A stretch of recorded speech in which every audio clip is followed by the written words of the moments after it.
And rocketing up, the queue online for Lady Gaga's Singapore concert rose to more than 2 million on the first day of ticket pre-sales. Tickets for the day were sold out within hours, with scalpers trying to cash in by reselling tickets at exorbitant prices. The 14-time Grammy winner will perform at the National Stadium for 4 nights in May as part of her Mayhem World Tour. Singapore is her only stop in Asia. Around 200,000 tickets in total are expected to be on sale, and only a fraction are available for pre-sales with selected merchants. Organisers did not reveal how many tickets were available on the first day of pre-sales, but many fans were left empty-handed after waiting online for hours in vain. Some also faced issues with the ticketing website. I think the website started to crash at around 9:30. The ticket sales was at 10 o'clock. 9:30, people were facing issues logging in to their accounts.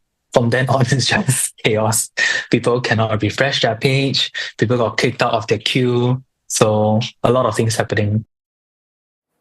Some lucky enough to get tickets were soon trying to resell them on e-commerce platforms for huge profits. One VIP package costing around 1,300 Singapore dollars was offered for resale at almost $30,000. More tickets will be made available for pre-sales until Thursday. General sales start on Friday. Now, some fans in Singapore have joined virtual fan groups to share and discuss strategies to make sure they don't miss out on the tickets again. There are different subtopics or chat rooms. So there is a room for selling, buying, or trading tickets. This is in hopes of people who get extra tickets, you can sell it off at like the cost price. So, other fans get to benefit. And then there's also a subgroup where you can show off the outfits or plan outfits together. Let's zoom in on what the upcoming Lady Gaga concert could mean for tourism to Singapore. And joining me in the studio is Professor Abhishek Bhati, Pro Vice Chancellor and CEO at the Newcastle, Australia Institute of Higher Education. Professor Bhati, welcome. Thank you, Saida. So the signs are all there, isn't it? All the little monsters, as the fans are called, synergizing, planning to get those tickets. Can we expect to see the Lady Gaga concert replicating the frenzy that we saw with Taylor Swift last year? Well, it's a return of the concert model, isn't it? We have everything to do with concerts and how concerts can raise the economy further up. And why shouldn't it be? When you talk about concerts, and of course, Lady Gaga is a brand in herself, and she has a good fan following and a very reputable artist. There are economic benefits of a concert and, of course, non-economic benefits or other benefits of running a concert. We have increase in tourism receipts. There are people who would come to attend these concerts from Singapore, from overseas, accommodation, food and beverage, travel, airlines. They will all see a gain and boost in their sales. So that's definitely a lot of economic benefits that comes out of having concerts or having people like big artists like Lady Gaga or even Taylor Swift in the past have performed here. But the important thing here is, in addition to the economic benefits, there are also several indirect benefits. Reputation, enhancement to Singapore's reputation as a destination that can host such mega events, branding as a destination to go to. And these are some long-term impacts of such concerts, which, whether it was Taylor Swift in the past or it's Lady Gaga now, definitely has an impact on overall economy in Singapore. I want to go back on the economic boost that you mentioned earlier. If we look at Taylor Swift, Swiftonomics, that was a term, right, that came up with the high hotel occupancy rates and tourism revenue that followed Taylor Swift's concert. Her shows reportedly generated about $300 million in economic benefits. Similar response to the Coldplay concerts in January. Can we expect the same economic boost from Lady Gaga? Maybe perhaps there'll be a new term for her, Gaganomics? Well, yes, maybe. Like 50s are there for the term which has been coined for Taylor Swift's fans. See, Lady Gaga, as a big brand that she is, it's a different brand as compared to Taylor Swift. When Taylor Swift concerts happened, it was immediately after the 9/11. You had all the COVID-19 impact, and then how the economy recovered, and Taylor Swift was the first thing that came into play.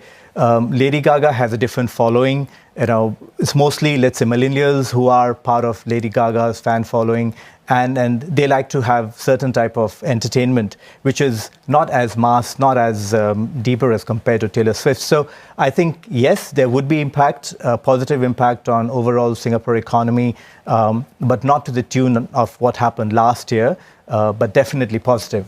Okay, I'm not sure what the little monsters would think about that. But it looks like 2025 will be another big year for concerts here in Singapore. We have G-Dragon, Elton John for F1. We have Baby Monster in May, Boyz II Men in May, Black Eyed Peas. Many more, perhaps. How will all of this help to build Singapore's brand as a premier concert tourism venue? Yeah, Singapore had a very successful year last year with all these concerts. And I'm not surprised that they want to replicate. STB and many other agencies would like to continue to benefit from that successful recipe. Singapore is a great destination, safe, secure. People like to come to Singapore to have entertainment. We have excellent tourism infrastructure, several thousand rooms, lots of F&B outlets, very affordable and convenient public transport system.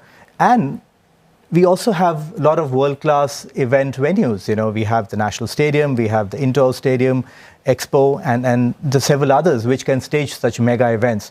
So that makes Singapore a very competitive destination in the region to host such mega events. But it is not just Singapore, isn't it, Professor Bhati? Competition for concert tourism is heating up in the region, if not globally. But what gives Singapore that extra edge over regional competitors? Yeah, that's a very good question, I should say. So moving on to the supply side, I think one of the things that concert organizers and artists look for is less risk.